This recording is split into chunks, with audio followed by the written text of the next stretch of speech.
Olá a todos, nós estamos começando a nossa primeira aula de FIS 28, nesse módulo sobre oscilações. Nesta primeira aula da primeira semana, nós vamos tratar de uma metodologia científica extremamente importante e relevante, né? Que é o método dos mínimos quadrados.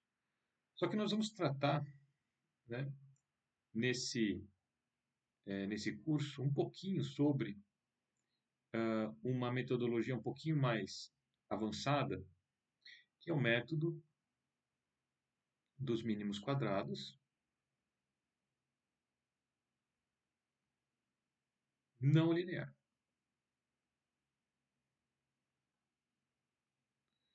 Não linear. E há uma razão para isso, né? Que é o fato de que as funções que nós teremos que ajustar dos nossos modelos físicos são não lineares. A gente vai por partes. Na primeira parte, nós vamos fazer aqui uma revisão, né? um novo formalismo do método dos mínimos quadrados linear. Então, a gente tem uma função, uma variável independente xi, que são medidas, né? E A, que é o vetor de parâmetros. Vou colocar aqui só um exemplo. Você pode ter, por exemplo, uma função linear A0 mais A1 xi, que é o famoso ajuste de reta, onde o A0 é o coeficiente linear e o A1 o coeficiente angular. Na segunda parte da aula, que vai estar num outro vídeo, a gente vai tratar do caso que nos interessa aqui, que é o caso não linear. E ele é não linear, veja bem, tá? Nos parâmetros. É possível, muitas vezes, ter uma função linear nos parâmetros e não linear na variável independente. O que acontece aqui é que a gente tem uma função do tipo A0 vezes exponencial de menos A1 xi vezes seno de A2 xi mais A3. Note que é uma função um pouquinho mais complexa. E veja que um dos parâmetros está dentro do argumento da função exponencial e outro está dentro do argumento da função seno. Nesse caso, a gente não consegue escrever a função como uma combinação linear dos parâmetros. Tá bem? Vou começar fazendo aqui uma revisãozinha do método dos mínimos quadrados. Então, a gente está aqui na nossa primeira parte da aula, né? A gente vai tratar do MMQ linear. Bem, vamos em frente. Bom, o que a gente chama de função objetivo, né? A função que nós desejamos minimizar a fim de obter os parâmetros óptimos, é a somatória de i igual a zero até e não menos 1, onde e não é o número de dados, de y, que é a nossa variável dependente, que resulta da medida, né? Vezes a função que é dada pelo, a função que é dada pelo nosso modelo calculada em xi, que é a variável independente, dado o parâmetro A, ou o vetor de parâmetros A ao quadrado, né? Isso aqui é chamado de resíduos da função ao quadrado, dividido por sigma i ao quadrado, onde esse sigma i aqui é a variância dos nossos dados y e i. Note que a gente assume aqui que os nossos dados y e i, eles são independentes, né? São estatisticamente independentes uns dos outros, não havendo, portanto, a correlação entre valores y e i distintos. Nós temos aqui nzão, definido, né, como o nosso número de dados experimentais. Número de dados experimentais. Quando nós dizemos que a medida yi, que elas são independentes umas das outras, significa que quando a gente realiza uma medida yi, a flutuação estatística desse resultado independe das medidas anteriores e posteriores. Muito bem. Nós temos aqui, né, Q quadrado calculado em A. Isso daqui pode dar qualquer valor a depender, né? É uma função desse desse vetor de parâmetros A. O que nós queremos é saber quais são, né, os parâmetros AK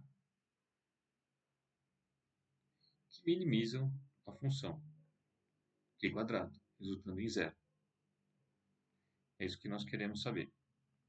Então, nós temos que resolver, diferenciar, né, esse Q quadrado com relação a todos os parâmetros AK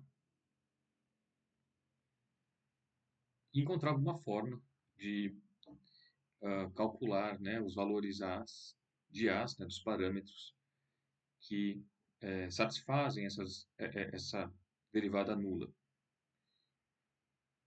Muito bem. A gente está aqui tratando, né, o caso linear. A gente pode dizer que, em geral, né, no caso linear, nós temos um f de xi dado a,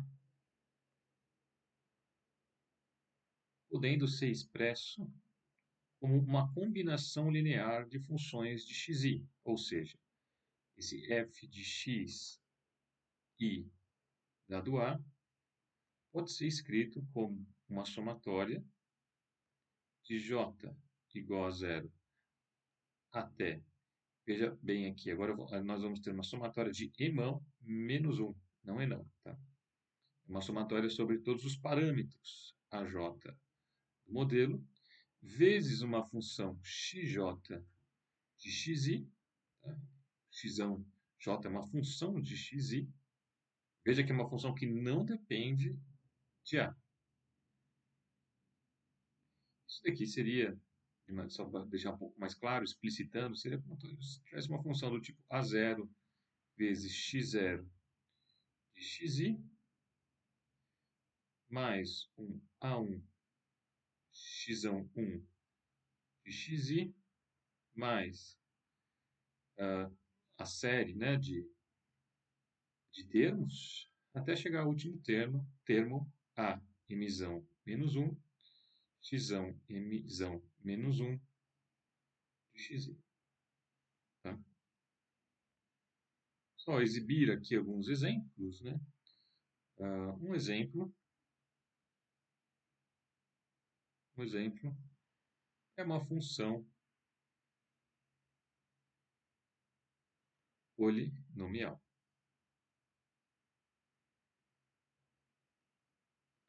Por exemplo, a gente pode ter aqui, né, a função polinomial f de xi dado a como sendo a0 mais a1 x1 mais a2 x2 ao quadrado mais a emissão menos 1 vezes xi emão menos 1. Bem? Bom, só deixa eu me corrigir aqui. Esses x aqui, eles todos têm o índice i. Tá? A1xi, A2xi ao quadrado, mais todos os termos dessa soma, até o último termo, que é o azinho emão menos 1, vezes xi elevado a emão menos 1. Tá? Note que as funções x aqui nesse caso são, por exemplo, aqui ó, nós temos que o x1 é igual a 1. Nesse caso aqui, ó, o x2 vai ser igual a xi. Nesse caso aqui, a gente tem o x1. Só uma correção aqui no nosso índice, né? Na verdade, o nosso índice começa de zero. Então, nosso x1 0 é igual a 1, x1 1 é igual a xi, e o x1 2 é igual a xi ao quadrado, até a gente chegar ali no nosso x1 emão menos 1, vai ser igual a xi emão menos 1. Bem? Muito bem. A gente pode ter também uma, por exemplo, né, muito comum, vocês talvez não tenham visto ainda, vai aparecer muito depois em cursos mais avançados de engenharia, as séries de Fourier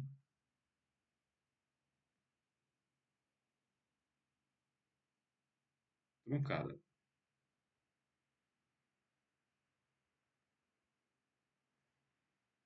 As séries de Fourier elas são definidas, né? Uma série de infinita de termos, que nós vamos truncá-la. Vamos colocar aqui alguns exemplos, né? Alguns exemplos. Um exemplo, né, de uma série de Fourier truncada. Uma série é uma função, desculpa, de xi dado a. Ela vai ser igual a 1 a 0 mais um a1 de seno de xi mais um a2 de cosseno de xi mais um a3 de seno de, olha que interessante aqui, 2xi mais um a4 de cosseno de xi mais uma série, né? Os outros termos da série até chegar no último termo, que nós vamos truncar, ser um a de mzão menos 2 de seno de m menos 1 sobre 2xi, mais ainda o último termo, um a de mzão menos 1 cosseno de m menos 1 sobre 2xi. Note aqui, por exemplo, né, que as nossas funções x, elas são funções seno ou cosseno, funções trigonométricas, mas elas só dependem de xi. Um exemplo seria o nosso xão, mzão menos 1, que é simplesmente cosseno m menos 1 sobre 2xi.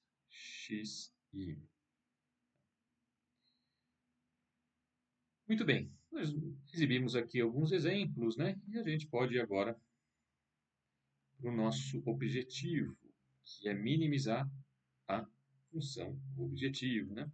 Então, nós temos lá a nossa função objetivo q quadrado, que vai ser a somatória de i igual a 0 até e não menos 1 de yi menos a função calculada, né, em xi, dados parâmetros a. E aqui, como a gente está no caso linear, a gente vai escrever dessa forma geral a função linear nos parâmetros, que pode ser escrito como uma somatória, desde j igual a 0 até emão menos 1, a j xj de xi elevado ao quadrado, e tudo isso aqui dividido por sigma i ao quadrado. O próximo passo aqui é fazer a derivada desse cara aqui, do q quadrado, fazer a derivada dele com relação ao AK. Muito bem. Como é que a gente faz essa derivada? A gente vai derivar esse monstrinho aqui, mas note que é uma derivada com relação a A. A derivada com relação a A, primeiro é a derivada com relação à função, então vai esse 2 que está aqui no expoente, ele vai cair. Note que tem um sinal menos aqui também. Esse sinal menos também vai cair. De maneira que a gente vai ficar com o seguinte resultado. Menos 2, somatória de i igual a 0 até e não menos 1, y, menos a somatória desse cara, né? X igual a 0, e menos 1, a j, xj, xi. Notem que o 2 caiu, né? Então aqui não vai estar mais ao quadrado. A gente não pode esquecer de colocar aqui o xk, né? Porque a gente derivou com relação a tem uma função multiplicando o AJ, né? Mas ele foi derivado com relação a k. Então aqui na verdade vai ficar um xk, tá vendo? Xk, tá vendo aqui? Xi dividido por sigma i quadrado. E esse cara aqui tem que ser igual a 0. Basicamente, a gente tem aqui sempre dois termos. O yi menos um termo, a somatória jxj. E o xk está sempre multiplicando aqui, né, dividido por sigma i quadrado. O que a gente pode fazer é separar esses dois termos aqui da somatória, colocando cada um deles num lado diferente da igualdade. Veja que esse menos 2 aqui, como tudo está igual a zero, ele some. Então, o que eu estou dizendo aqui é que a gente vai ter, de um lado da igualdade, a somatória de i igual a 0 até e não menos 1 de yi sigma i vezes xk xi sigma i. Note que eu fiz com sigma i quadrado aqui, tá? Eu fatorei, escrevi simplesmente com sigma i vezes sigma i, colocando debaixo primeiro da variável yi, depois debaixo da função xk. A gente vai ter do outro lado aqui uma somatória dupla, né? Uma somatória em j igual a 0 até e menos 1, uma somatória em y igual a 0 até e não menos 1 de x. Olha só aqui que eu fiz um erro. Quando eu fiz a nossa derivada, né? Não, esse AJ está certo. Eu não fiz erro nenhum. Tá certo. Vamos voltar aqui. O J está certinho. Esse AJ a gente não pode esquecer de repetir aqui, né? AJ, mas eu vou fazer uma coisa mais interessante. Está vendo que esse AJ aqui ele não depende dessa somatória em I.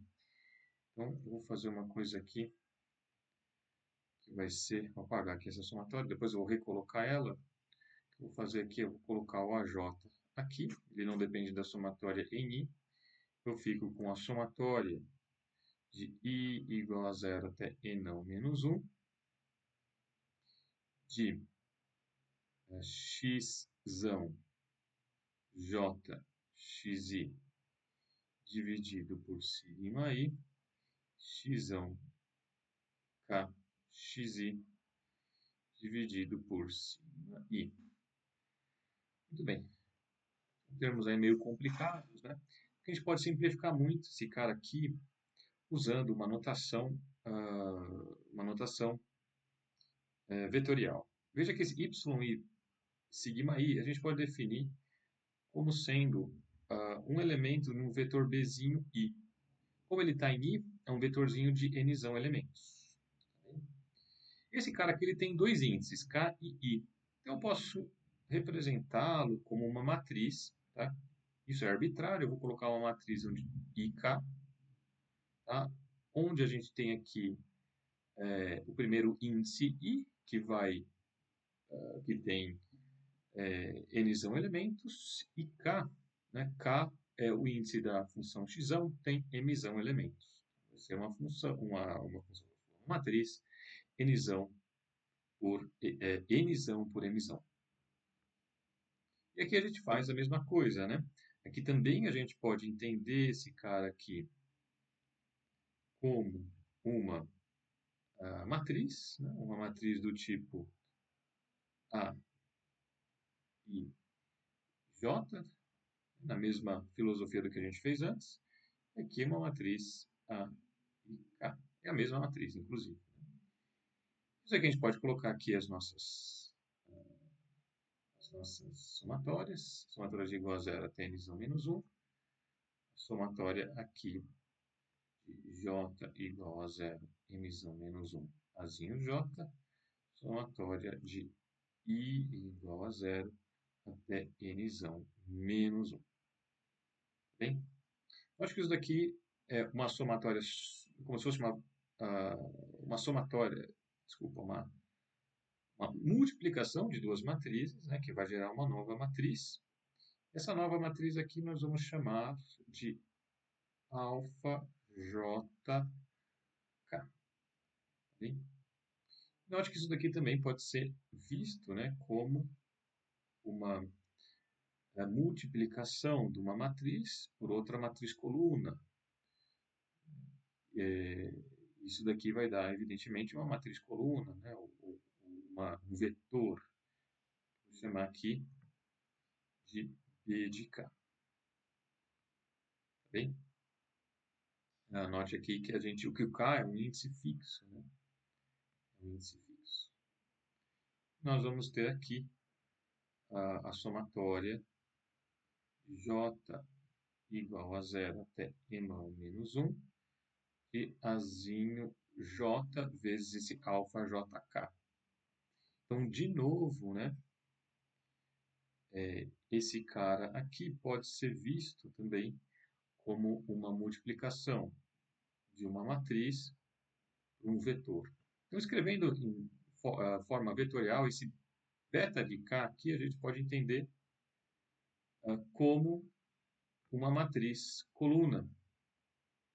Como ele está relacionado ao índice K, é uma matriz coluna com emissão elementos. E aqui a gente pode ver com uma multiplicação de uma matriz alfa por uma matriz coluna azinho. Tá?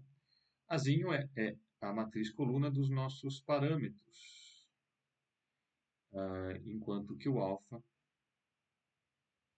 é uma matriz um pouco mais complicada, né, que ela está definida, é definida aqui em cima, tá? A partir dessas outras matrizes razão.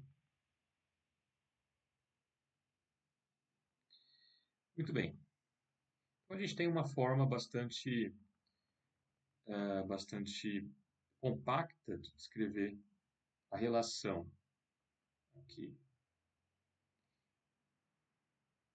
entre o A, que são os nossos parâmetros, né, que a gente gostaria de determinar, e uma matriz alfa e uma matriz coluna beta. Agora a gente tem que olhar um pouquinho para elas, né? Veja que esse alfa aqui, né, da maneira como a gente definiu, ele pode ser escrito como uma multiplicação matricial do A transposto por A, onde, né, a gente já tinha analisado, alfa é uma matriz M por M. E A, né, também como a gente já tinha analisado, é uma matriz Nzão por Nzão. Beta, como nós vimos, pode ser escrito como uma multiplicação de A transposto por B, onde o B é uma matriz. O B é uma matriz coluna de Emão por 1. E esse Bzinho aqui é uma matriz coluna do tipo Nzão por 1. Note, vamos voltar lá só para a gente não perder aqui o fio da meada, que esse B aqui é definido como YI por sigma I. A gente tem Nzão dados YI. Então, note que eu estou escrevendo essa somatória dessa multiplicação do termo BI por razão IK. Estou escrevendo ele mais simplificadamente como uma multiplicação da matriz Azão transposto vezes B. Então, essa equação aqui bem compacta, beta alfa vezes Azinho, pode ser escrito de maneira assim um pouco menos opaca, né? Como uma multiplicação da matriz A transposta vezes Bzinho igual a transposto A, que é o nosso alfa, vezes Azinho. E aí a gente tem uma equação que fecha a nossa equação geral para o Azinho, né? A gente passa para o outro lado da equação fazendo o inverso, a matriz A transposto A. Note que A transposto A é uma matriz quadrada. Então, sempre eu posso fazer eu posso invertê-la tranquilamente, vezes A transposto Bzinho. Essa é a bela equação final, né, dos parâmetros Azinho, que minimizam a função π quadrado. Então, são esses Azinhos, né? A gente tem lá a derivada de Q com relação a K igual a zero, né? São esses Azinhos que vão minimizar essa função aqui. Essa é a solução do problema. De qualquer problema, tá? De qualquer problema. A gente vai depois fazer alguns exemplos, só para vocês verem como dá para resolver absolutamente qualquer função linear nos parâmetros usando esse cara aqui. Tá? Eu vou falar uma coisa aqui sem demonstrar, tá? A gente vou definir aqui a matriz covariância dos parâmetros como A transposto A menos 1. Essa é a chamada matriz covariância dos parâmetros. Eu vou afirmar aqui sem demonstrar que o desvio padrão, né, dos parâmetros Azinho K, variância deles, é igual a os termos diagonais em K. E os termos não diagonais é o que é chamado de covariância. Então, a covariância entre Azinho K e Azinho J é o CKJ. Mas, professor, o que é a covariância? Bom, isso é um conceito de estatística um pouco mais avançado, que eu adianto aqui. Tá? Eu só apresento para vocês sem mais explicações, tá bom? Depois nós vamos discutir um pouco mais sobre o uso da covariância em física experimental, embora seja aqui um tópico mais avançado. Vamos ver aqui alguns exemplos, né? Alguns exemplos. Então, o primeiro exemplo, que é um caso clássico, né? É o ajuste parabólico.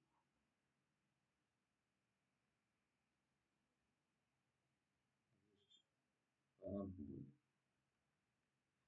gente tem nossa função, nosso modelo é uma parábola. Acontece, por exemplo, na queda livre. Vocês já fizeram alguns experimentos, né? Lá em FIS 16, vocês fizeram um experimento da queda livre. Provavelmente vocês já tiveram que fazer um ajuste desse tipo. Você tem um f de xi dado a 0 mais a1xi mais a2xi quadrado. Tá bem? Então, nós temos aqui, né, nós precisamos saber quem é o nosso A e K. Nosso A e K vai ser x, K, xi sobre sigma i. E o nosso BI é simplesmente YI sobre sigma i. Ah, professor, quem são os x de K? É simples, né? Como a gente já viu antes, né? O x0 é 1, o x1 é xi e o x2 é xi quadrado. Com isso a gente consegue fazer as nossas matrizes bonitinhas, né? Nós temos lá o nosso razão igual a 1 sobre sigma 0. 1 por quê? Porque o x0 é igual a 1. 1 sobre sigma 1 até chegar a 1 sobre sigma nzão. Depois nós vamos ter aqui x0 sobre sigma 0, x1 sobre sigma 1, até o x enão sobre sigma, desculpa pessoal, que é sigma e não menos 1, né? Porque estamos começando sempre do índice 0, questão mais de convenção. E aqui a gente tem o x0 ao quadrado sobre sigma 0,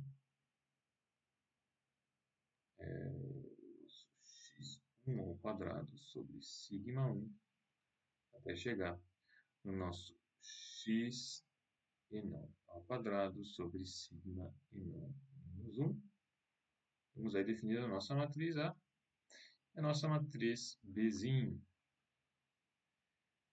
que vai ser y0 sobre sigma 0, y1 sobre sigma 1, até chegar no nosso último termo, né? Que é y nzão menos 1 sobre sigma nzão menos 1. Bom, a gente tem que aqui fazer a nossa operação, né? AT tem que multiplicar. O AT a gente já sabe quem que é, a gente transpõe essa matriz azão a gente sabe também, a menos 1 vezes AT Bzinho, tá? Bom, isso aqui é bem trabalhoso de fazer. Isso é bem trabalhoso de fazer. Olha, veja só, que agora que eu vi aqui, eu estou